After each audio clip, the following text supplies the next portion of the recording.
Hello dear students, मैं हूं राकेश कुमार और आप लोग को फिर से एक बार ज्ञानलोक एमएस क्लासेस में स्वागत है। जैसा कि आप लोग जानते हैं कि हम लोग क्लास 8 के फर्स्ट चैप्टर फसल उत्पादन एवं प्रबंध के बारे में पढ़ रहे थे। यदि आप पार्ट 1 का वीडियो नहीं देखे हैं तो पार्ट 1 का वीडियो इस डिस्क्रिप्शन लिंक में डाल दिया गया है, ठीक। पहले वो आप लोग देख लेंगे। और कल हम आप लोग को बता दिए थे कि फसल किसे कहते हैं, फसल के प्रकार के बारे में बता दिए थे, कृषि पद्धति के बारे में बता दिए थे और कृषि पद्धतियाँ के कुछ प्रकार के बारे में पहला प्रकार आप लोग को बता दिए थे मिट्टी तैयार करना, दूसरा था बुआई, तीसरा था खाद एवं उर्वरक देना, चौथा था सिंचाई, पांचवा हो गया खरपतवार से सुरक्षा, छठा हो गया कटाई, सातवां हो गया भंडारण। आज हम लोग मिट्टी तैयार करना, मिट्टी कैसे तैयार किया जाता है उसके बारे में हम लोग पढ़ने वाले हैं। चलिए तो स्टार्ट। मिट्टी तैयार करना, हल या कल्टीवेटर की सहायता से मिट्टी को उलट पुलट किया जाता है, जिसे क्या कहते हैं, जुताई कहते हैं। यानी मिट्टी को तैयार करना है तो सबसे प्रथम चरण यही होता है कि हल या कल्टीवेटर की सहायता से मिट्टी को उलट पलट करके खेत को जुताई करना चाहिए, ताकि मिट्टी में वातावरण की ज़रूरत पड़ती है। मिट्टी में वातावरण की ज़रूरत पड़ती है। अब हम लोग समझेंगे कि मिट्टी तैयार करने से क्या क्या लाभ होता है, मतलब खेतों में मिट्टी को जुताई करने से क्या क्या लाभ होता है। लिखा है कि अंकुरन आसानी से होता है। अंकुरन आसानी से होता है मतलब कि जब हम लोग मिट्टी में बीज को डालेंगे तो बीज में अंकुरन आसानी से होगा।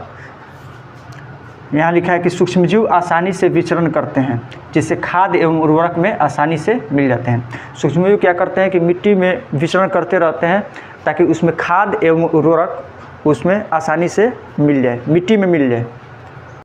चलिए अब हम लोग समझते हैं बीजों का चयन कैसे किया जाता है। जैसे कि हम बता दे रहे हैं आप लोग को कि एक कांच का गिलास लेकर उसमें पानी डाल दिया जाता है और गेहूं का बीज या चना का बीज लेकर उस कांच का गिलास या पानी में डालेंगे।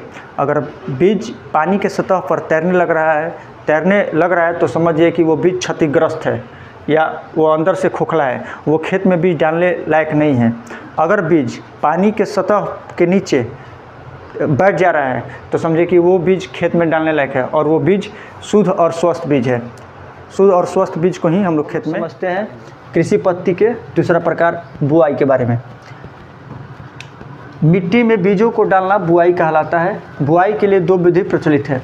अगर मिट्टी में बीज को हम लोग डालते हैं तो उसे ही हम लोग बुआई कहते हैं। क्या कहते हैं? बुआई कहते हैं। बुआई के लिए दो विधि प्रचलित है। पहला यहाँ पे कि बीजों को सीधे मिट्टी में छिटक देना, जैसे गेहूं हो गया, जौ हो गया, मसूर हो गया। हम लोग क्या करते हैं कि गेहूं के बीज को सीधे हाथ में लेकर खेत में ऐसे ऐसे छिटक देते हैं। तो ये तो पहला प्रकार है बुआई करने का।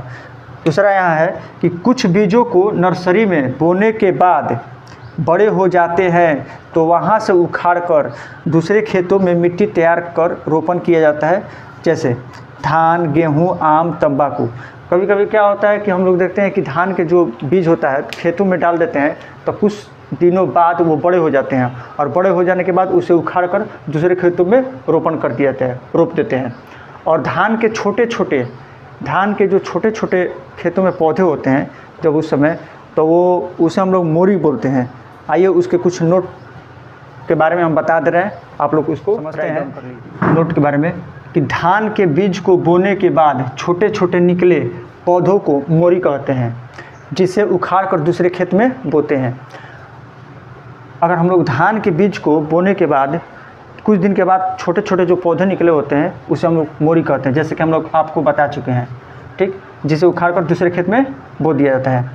फिर यहाँ है खेतों में बीजों को समान दूरी पर रखना चाहिए। हाँ देखिए यहाँ पे कि जब हम लोग खेतों में बीज को डालते हैं तो उस समय खेतों में बीजों को समान दूरी पर बनाकर रखना चाहिए, ताकि उसको पोषक तत्व आसानी से प्राप्त हो सके, बीजों को पोषक तत्व आसानी से प्राप्त हो सके, ठीक।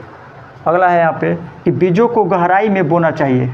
बीजों को ऊपरी सतह पर नहीं बोना चाहिए, बल्कि उसको गहराई में बोना चाहिए, ताकि बीजों को अच्छी तरह से उससे नमी प्राप्त हो सके और अंकुरित हो जाए।